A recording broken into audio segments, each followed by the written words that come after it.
Hello and welcome everyone. It's lovely to see you all. I know some of you obviously have your videos off and that's cool. We will be having a fairly interactive session. So it would be lovely to see some more faces if you're happy to come into the space. There'll be lots of time and opportunity to share your perspectives. And just as a reminder, as Kat said, we are recording this session. So if just so you're aware that anything that you do share in the main space will be recorded, but you won't be visible, which means we'll only get your voices and it'll be my face that's on the video. It's very strange, but that's what's going to happen. So feel free to speak into the space. The other thing I did say, if you did want to change your name so you're completely unidentifiable, please feel free to do so and rename yourself. And I will happily bring you into space when we open up for questions. The other thing, obviously, as we do go through, as we get more and more numbers coming in, people coming into space, if you would like to share or you want to bring something to space, you can put up your hand. But I will say if we start going over to a couple of pages, using your virtual hand means that you pop up into the top corner of my screen and I will spot you straight away and bring you into the conversation. Okay, so that's a little bit of the admin. I'm going to try and share my slides here and see what happens. Hopefully this will all show up. Please tell me if you can't see. It's going to be 1 second. There we go. So hopefully you can see my slides. If you can't, can you just let me know? Such silence, it'll be fine. We'll be talking soon enough. Okay, so thanks. Thank you for the thumbs up. Lovely. Okay, so we are here to speak about the ICF competency Evokes Awareness. Over this next, we've got about 90 minutes for the session. We're going to have a little bit of explore of what Evokes Awareness actually means and how we can practically demonstrate this. So this is really about helping you understand how you can show this competency and really start bringing it into your practice. And I'm going to be so honest here. In preparing this session, I kind of went, we'll have it really interactive and we'll discover what you're doing and have a bit of a play with it. So if we don't get interaction, just put it out there. We've probably got about a 20-minute session. Just saying. So we'll see how we get on. For those of you who don't know me, my name's Nishe. I am an integrative coach, a supervisor and a trainer. I'm trained in a few different disciplines, modalities. So there's transformational coaching, integrative hypnotherapy, emotional freedom technique and neuro-linguistic programming. And in terms of how I practice, I do have my private practice. It's relatively small and I tend to work through associate roles just because I'm that person that doesn't love the marketing side of things. So if you want to know more about me, feel free to connect with me later on. More than happy to share about my journey, but that's not why we're here. So I'm going to move swiftly on. And in terms of this session, like I said, to get the most out of it, really want to invite you to bring your voices into space, to share your ideas. There is no right or wrong in terms of what you bring in and share. What I'm going to do as we go through is really hold space for your conversation, support your learning. And I've gone through this competency. So there's 11 points on this competency. And I was like, that's quite a lot to remember. So I've grouped it together in what I feel are 4 of the key ways of working with it. And as we go through the conversation, as I feel it's relevant, I will highlight those to you. I believe these slides are going to be available to you later on as well. So all of that is noted down. And what I've also done is I've taken the statements from the competency and put them onto the relevant slides. So this can act as a bit of a reference point to you later on as well. How's all of that sounding? Okay, little thumbs up. Brilliant. Okay, cool. So the first thing we're going to do is we're going to go relatively quickly into some small group sessions. And the reason for that is just get you talking, get you a sense of what your understanding is. So here's the question. I've got 2 questions for you to take away. The first is, what does Evokes Awareness mean to you? So what does Evokes Awareness mean to you? And why would we want to evoke awareness in coaching? So what does Evokes Awareness mean to you? And why would we want to evoke awareness in coaching? We are going to go in for about a 15-minute conversation into this in groups of about 4 or 5. I think that's all right. Kat, are we all good to go? Any questions before we open up the breakout rooms for you? All right, let's go for it. Brilliant. Opening the rooms now. So I'm going to attempt to share my screen, but I don't know if it's going to let. Oh, there it goes. Brilliant. Okay, it did. It worked. Brilliant. Fabulous. So let's hear a little bit of what you came up with. So when you were thinking about what evokes awareness means to you, what came up in your conversations? Let's go for it. Shall I share something? Yes, please. Still chewing. So we had a really lovely conversation, and I think the first things that we said were about increasing the space to which we shed light, if I can say that. So bringing a light to what usually stays unconscious, or the things we do mindlessly. Okay. So that's what we first talked about. Okay. And as to why we want to do that is that it seems without it, the coaching becomes much less effective and perhaps more superficial. Okay, so we're talking about more depth to the coaching or more effectiveness? What? Both, actually, because when we shed some light on things that are usually not within our conscious mind or consciousness, we create an option for changing things in a lasting way, rather than sticking with this particular issue or problem or topic at hand. Okay, so we're bringing more to the surface, more to work with, and go beyond perhaps the initial part of what was shared. Yeah. Okay, lovely. Thank you, Lucy. Thank you. Would anyone else like to share? Okay, Caroline, go for it. Yeah, we had a great conversation, and Sandy kicked off. I don't remember saying, Sandy was saying awareness is everything. In that without it, you stay stuck and you don't even recognize where you are, and that with awareness you build choices.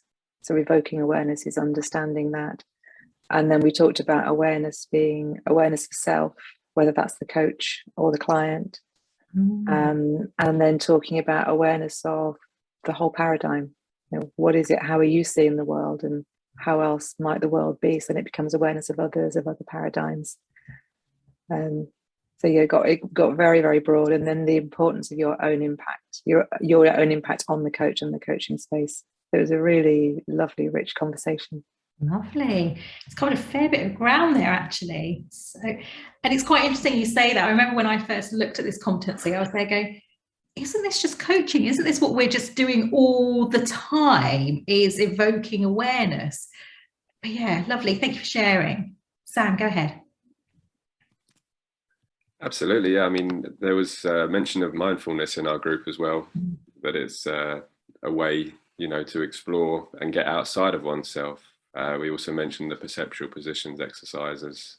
You're so much in yourself that you can't get far enough away on your own to really get a perspective of what else is possible.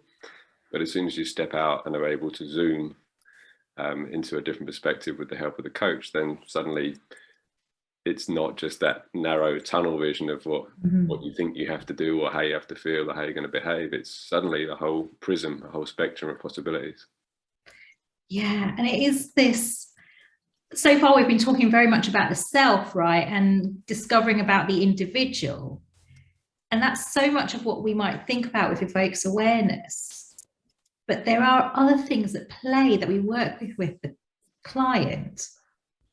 did you come across other types of things that we might evoke awareness about as we explore?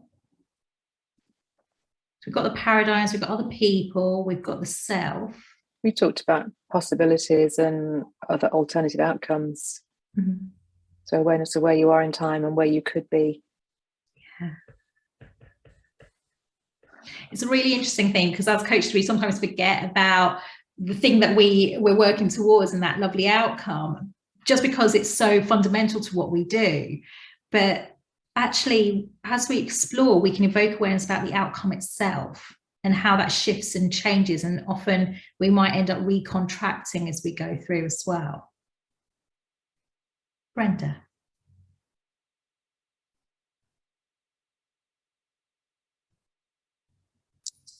Sorry, a bit shiny, the light shining on my screen. Actually, that was one of the things I was going to say, that we talked about a little bit towards the end about evoking awareness around the goal. And the more that people are aware of their why around their goal and their heart as well as their head reasons and emotions and feelings around the goal, can strengthen then getting towards that. And we also talked about awareness being like the first step towards action. Well, so like from the beginning to the end, there's awareness is important. I think we talked about some other things as well, but those were the two that I remember. Yeah, and I love that piece around the awareness. And I think we've had it before, this ability to create more choice and opportunity and shed that light on what's hidden. We open up ourselves to that great possibility. So without the awareness of what else is out there, we're kind of restricted and limited. So this becomes an even more important part of what we do as coaches, because otherwise, well, what would be the point if we're just going to help them stay in their own paradigm and how things are working? So we're encouraging them to step beyond this. Any other thoughts or anything else come up into your conversations? Just before we finished there, I was talking about the fact that sometimes somebody can be super aware of why they've come to this coaching space, but it's actually through your questioning and your allowing the space of them to be there and explore it and create that awareness, that they become even more aware of small specific reasons as to what they want to be coached on in order to take them to their desired state.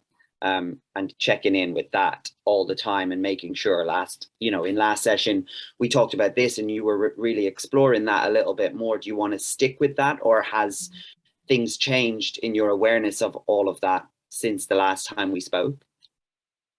Yeah, and I totally agree with you. There's something about when people, especially if we've been working with people for a while or they've had a lot of experience in this space, you're right, they have this awareness more broadly. But it's almost the little details that we pick up on, what we notice suddenly can bring a whole new opportunity for them as well. Lovely, thank you. Okay, so this is how we see it. The ICF have a definition as well. And this is the ICF's definition. So when they talk about Evokes awareness, it's about facilitates client insight and learning by using tools and techniques such as powerful questioning, silence, metaphor, and analogy. Fundamentally, it's that facilitating client insight and learning. That's what this competency is about. And there's a range of tools and techniques and ways of doing this. But that's what makes it interesting, to be able to demonstrate this competency and supporting the client with their insight and learning. We, as coaches, can do many different things to bring about this awareness. So that's going to be your next conversation. So we're going to send you back into the breakout rooms to have a bit of a conversation about this. When you come back, as we go through that conversation, and I expect it's going to be a little bit more fluid, as things come up, I will highlight the different elements of the competency as we're talking about them to really help you connect with what's going on here. So, my question for you. As a coach, what can you do to facilitate clients' insight and learning? what can you actually do? All right. Any questions before we open up the rooms? Go. I think 20 minutes, because I feel like there's a lot of ground in here. There's a lot of scope here. So let's go for 20 minutes. Go into groups of 4 or 5, and then we'll come back and see what you came up with, and we'll connect it to the competency itself as well. Okay, welcome back. Hopefully, it seems like some good conversations, given everyone didn't exit the room as soon as they could. So hopefully we had some good conversations. Let's see what you came up with. So if we think about, as a coach, what can you do to facilitate clients' insight and learning? What did you come up with? In our session, we talked about, I mean, one of the biggest words that kind of came out of our session was play. Sometimes you need to take the direct coach hat off and say, okay, let's play. And I think Lon said, you know, she was with a client who said, let's just draw a picture, or, you know, let's just forget about the questioning, the real, that moment, and not just have a conversation. It was Jeanette. Yeah. Thank you. Yeah. So that was a real big topic towards the end of our session, that we talked about learning to feel present in the moment and not be afraid to step away from what's not working and play around with what might work. Just have a go and see what happens and what they come back with. Yeah, lovely. So drawing being one of the techniques you could use as well. Yeah. Have a play around. What else came up in your conversations? Well, I think at one point we talked about future pacing, and that being something that you don't necessarily have to think of so seriously, that you can actually play with it as well. Yeah, and I think there's something really lovely in this, because even when we think about the techniques that we have or the processes we have, we don't have to use them in their entirety. We can pull elements from them, so we can take leaps into the future with future pacing, but we don't need to necessarily map all the rest of it. So we can almost do a bit of visualization and walk back to the present without some of the mapping. You can play around these tools and techniques and work them in the moment with your client to support the client in front of you. I'm going to, Lauren, let's hear from you, and then I'll give you something. I used something you mentioned last week. I modified inner selves a bit. Okay. It just happened organically, and I met Mrs. Trenchbull. So very interesting, and she did it. I mean, the person I was working with did it, and she loved it, and she came to life. Okay. Talking about, and sorry, just the end bit was to talk about that this person was there to look after her. Okay. That's what I brought to it, not to detract from. And I think I picked all of that up from you. So, I mean, this is just a big advert for you, but that's fine. Thank you. So for those of you who have come across this technique, I often talk about inner selves, which is working with the inner parts of ourselves and then characterizing them and then having conversations with them. So it sounds like this was an inner self that had a very particular role, but was communicating in lots of different ways to the client potentially. Now, what's interesting about what's just been shared in both of those, in terms of the two techniques, the future pacing and with inner selves, was this whole element of adapting the technique to make it work for you. And for me, this is part of this Evokes awareness piece, and it's around the calibration and using our tools and techniques aligned to the client. So as we start to work with clients, we can note how they use their language, their expressions, their physiology, and all we're doing is we're observing, we're doing some of that active listening, and we're being present with our clients. Is to start to create a map of how they experience the world. And what this allows us to do is, as we bring in offers of questions, of tools and techniques, we align it to the client in front of us, rather than simply just going, you've said this, I'll give you this tool. We work with the client and use our techniques in a way that's going to support them in the best way possible. Okay. Any thoughts or questions on that? You'll see like these are the kinds of slides I'm talking about, and at the bottom you've got competency statements at play. So like I said, it's a bit of a reference point for you as well. Okay, so that's one of them. What else can you do as a coach to support your clients' insight and learning? What do you do as coaches to support insight and learning? Mark, go ahead. Me? Yeah, I thought you'd unmuted yourself, but you don't have to speak. You know what? I think I did by accident, but actually, to be fair, I was trying to find the button to stick my hand up, so I'm quite happy to leap in. Brilliant. So my technophobia.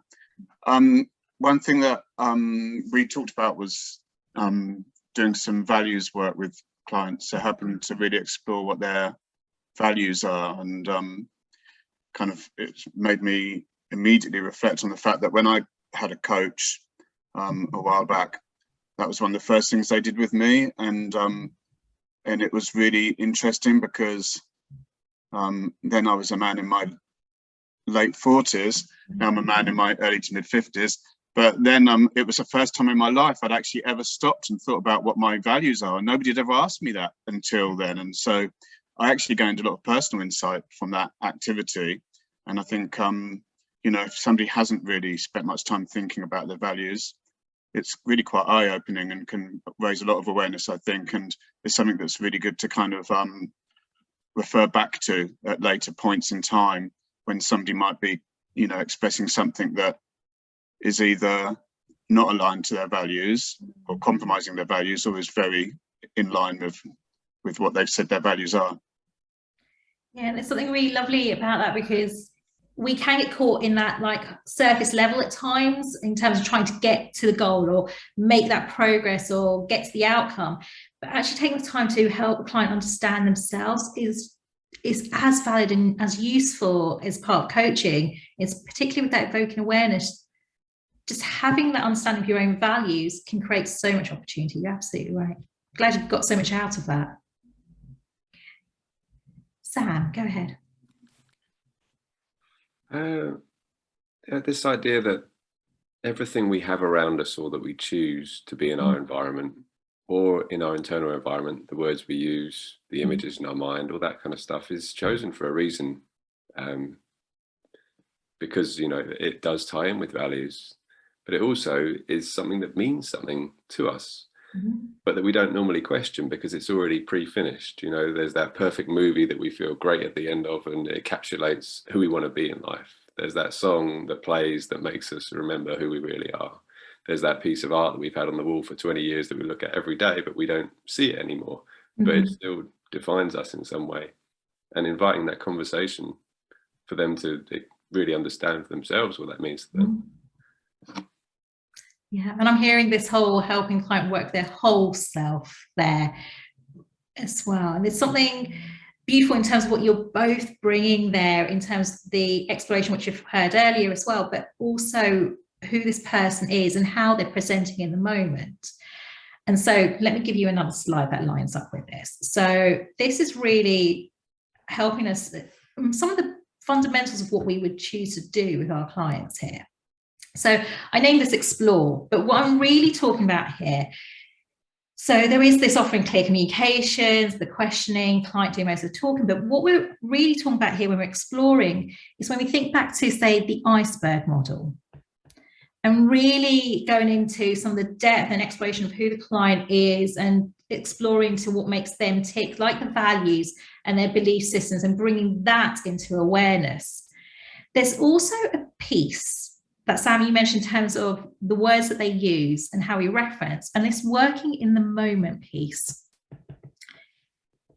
And this is when we can almost think of this slightly gestalt in its styling, but when we notice a client's use of language or their emotion or something that's coming into the space, that we work with it.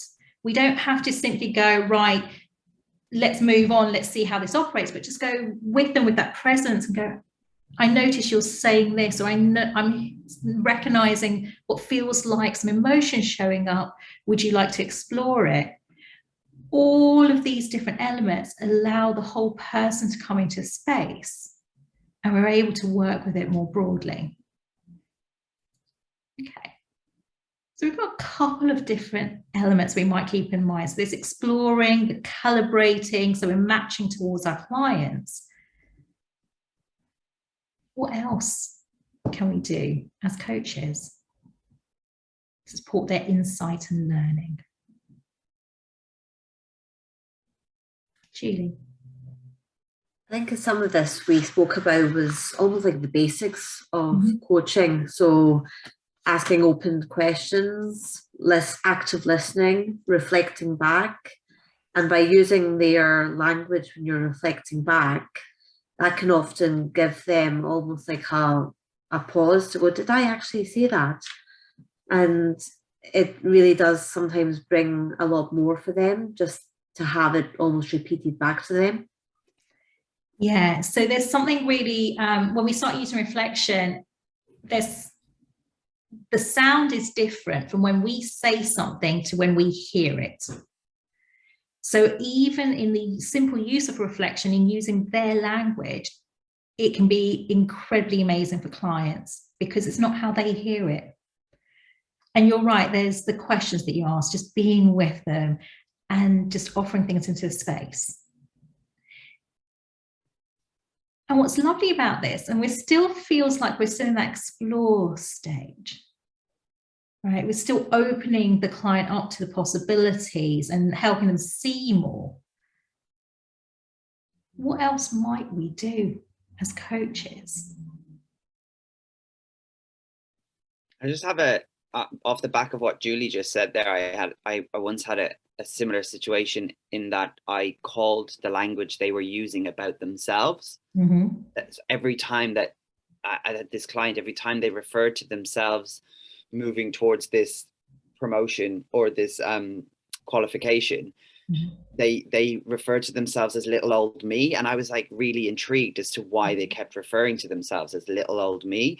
And it became something that they then realized that actually that was me making myself insignificant. Like, who cares about little old me? And it was a real explosive moment when that became aware. So even though we can hear people refer to themselves as these things, but by calling it in the moment and saying, are you aware that you say this about yourself and you think so little about yourself whilst you say it? Is there something there? And that was a real insight moment I found in a client with a coach. And it's so interesting because clients can't hear it. They can't hear it. They're so used to saying it. They're so used to, like the picture on that wall, they're so used to expressing themselves in that way that actually just highlighting things, like you say, can be incredible for them. I'm going to give you another slide here because it feels like we've been talking about this actually for a few different things. So just starting to pull this together a little bit more for you. And this is what I talk about as being expanding. So we have explore, where we're just starting to understand what's going on for them. And this almost is light touch of who they are, how they're showing up. But expand is when we start helping them to think bigger and broader.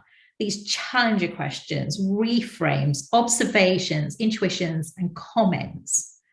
And we can share our comments, but we want to do it in service of the client, of what I'm noticing, what I'm hearing, what I'm sensing. And all of this expansion is usually around three key things that the ICF talk about. They talk about it being about the self, the situation, and the outcome. So we're constantly thinking about evoking their awareness about these three different things. And that might be that exploratory piece, but it might also be challenging them, like you said, in terms of challenging them, how they talk about themselves, starts to expand their thinking and their view of themselves as well. Okay. Dare I ask, what else can we do as coaches? Lucy, go ahead. Yeah, someone in our group pointed out that we can point out when they contradict themselves. So, or when their stories don't match up, something like that. Yeah, this is a bit that I love playing with, and why my clients often come to me is what I call patterns and contradictions. So when I'm working with clients, we can work with the content of what they're saying. We're constantly working the content of what they're talking about. But as I observe them and as I'm noticing what's happening with space, I might notice, like you say, contradiction in what they've said or how they've shown up. So they might say that I'm really happy and go, I'm really happy. Obvious contradiction. But they can be contradictions in what they're actually saying. But there can also be repetition and similar ways of thinking and these types of patterns that we might offer in as an observation into the space as well. So absolutely, yeah.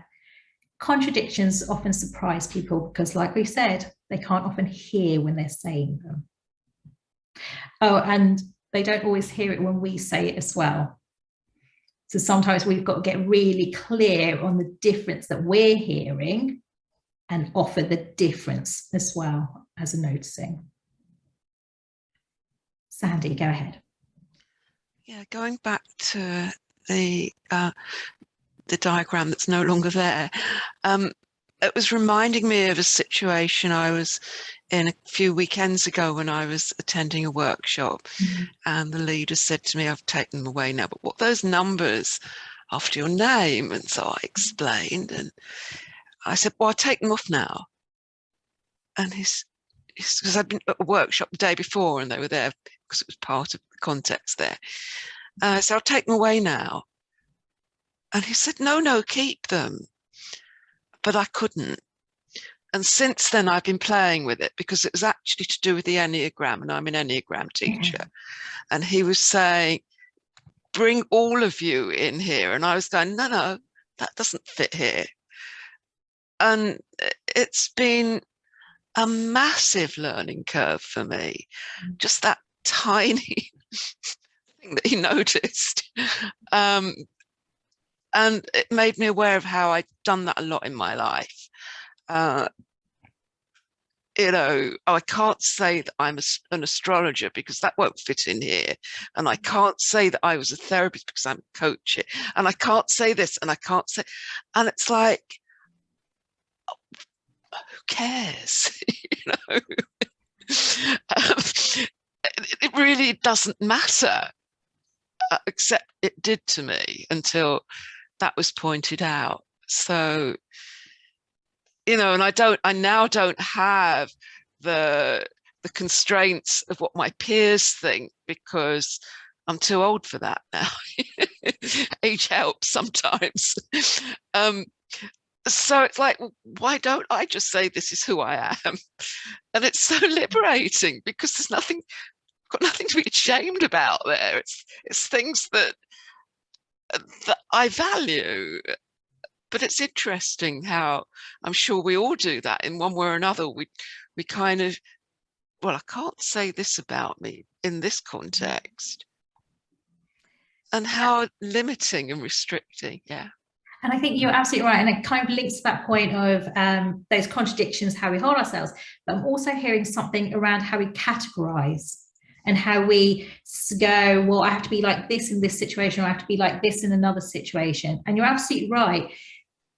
A lot of what we're taught to do is to categorize ourselves so we can fit in and we can work in the environments we go into. So when we start noticing, and that's something else we might notice in clients, is that they've applied a very particular way of being or a particular structure that they operate by, which might be a view of their belief systems or their life scripts or something else.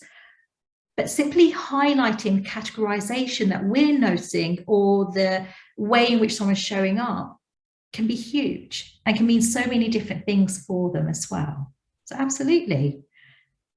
Part of me goes, that's probably into the expand side of things where we start to highlight those things. But yeah, I can definitely see that. Thank you for sharing. There is something else.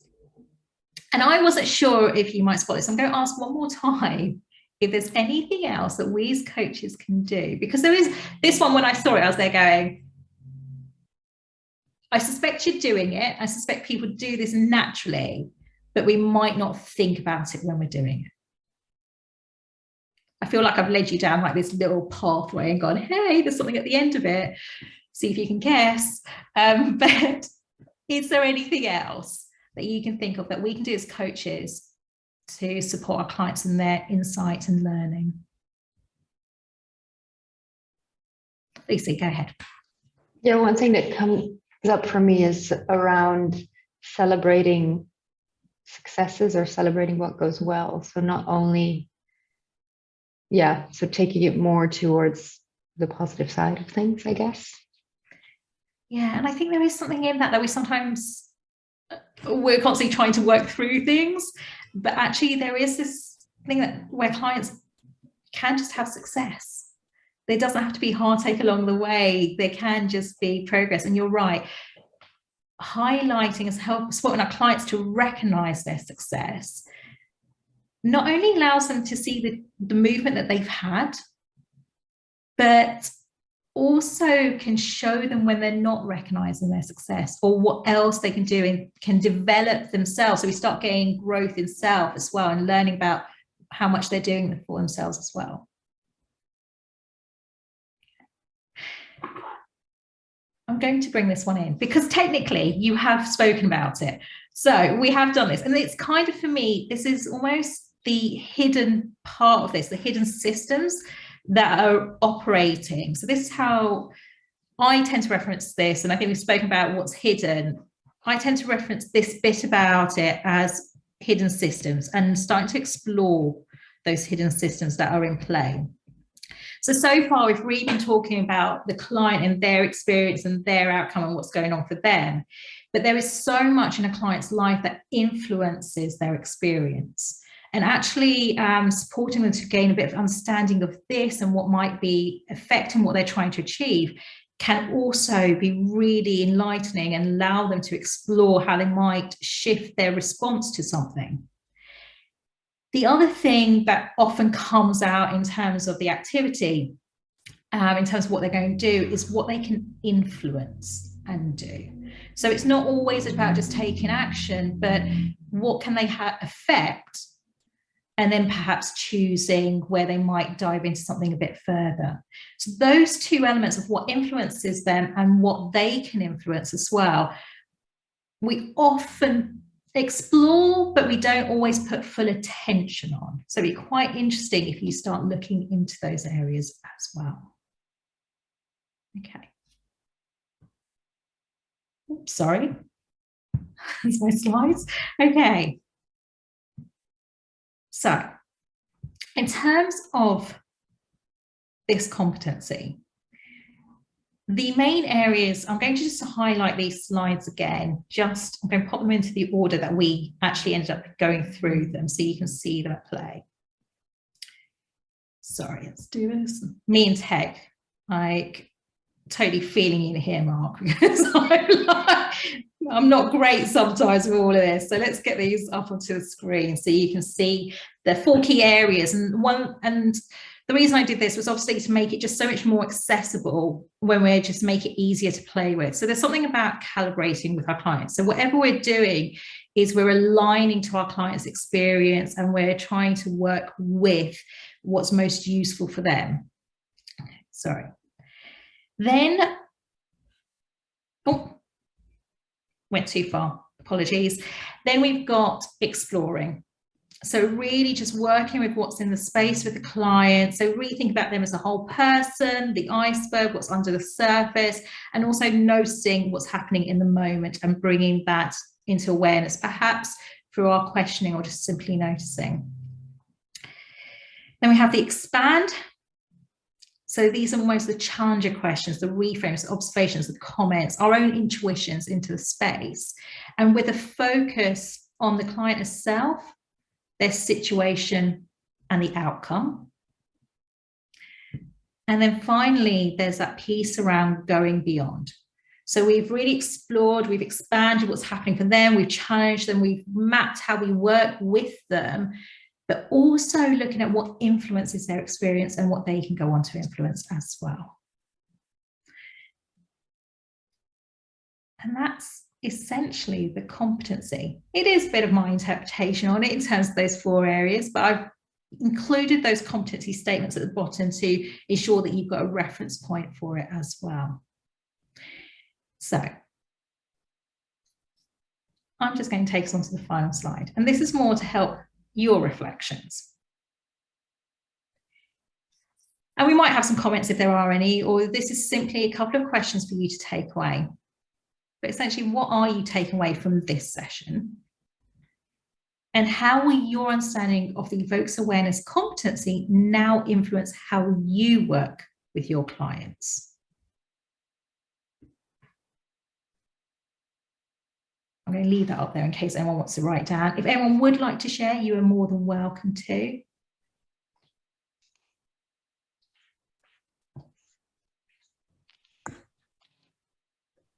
I saw an unmute, but I'm not going to. That's all right. I'm not going to go there again. Okay, so what I'm going to do, it feels like this is a good place for us to start bringing this to a close.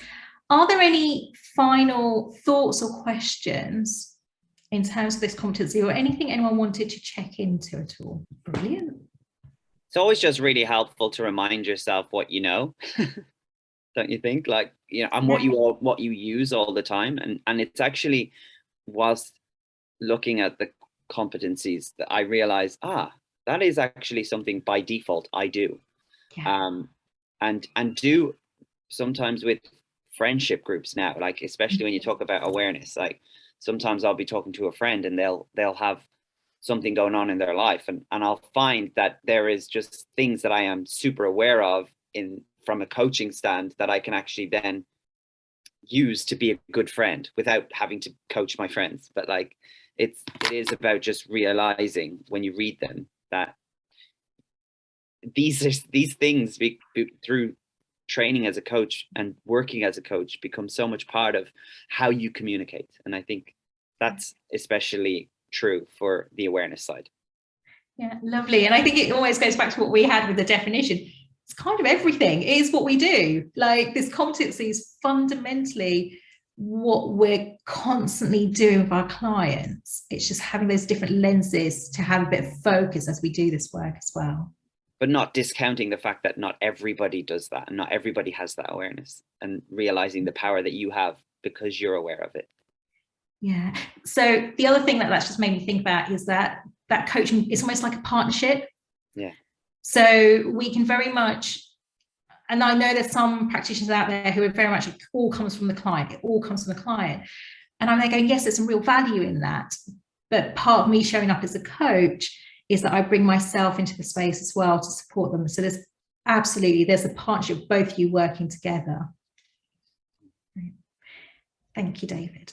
Lucy.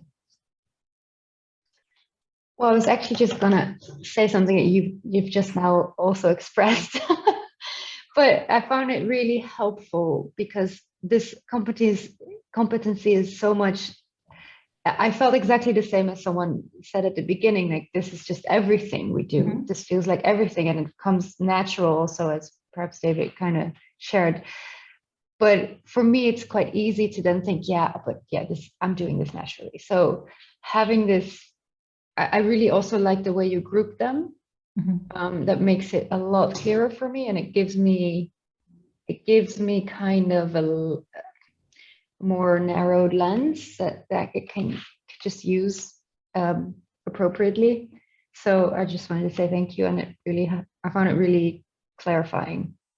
Good. I'm glad it helped. It's one of those things when you try and hold 11 things in your head along with all the other competencies, it feels like quite a lot. But if you just have these almost reference points, yeah, it can be a lot easier. I think what would be interesting and something that I'm actually going to do at some point with this is to see how the other competencies fold into those lenses, because that's how it works for me.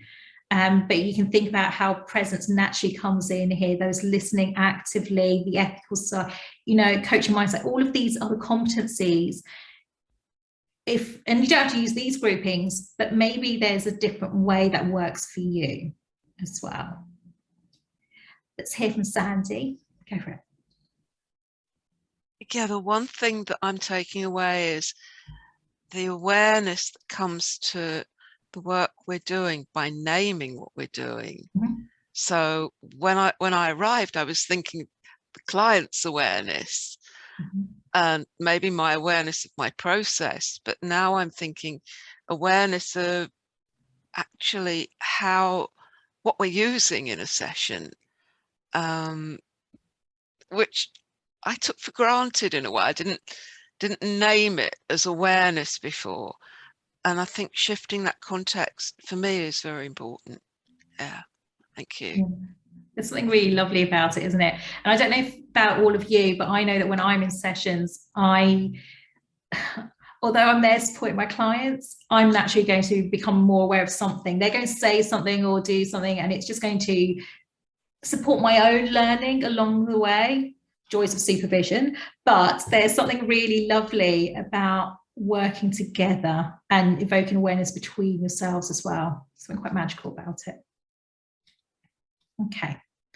I'm going to say a big thank you for coming along to the session and having me just drop you into breakout rooms pretty quickly. And thank you so much for just engaging, having the conversations and sharing in the space as well. Really appreciate it. And I hope that you're taking something of value away today that will support your coaching practice. And yeah, just a big thank you and all the best with it.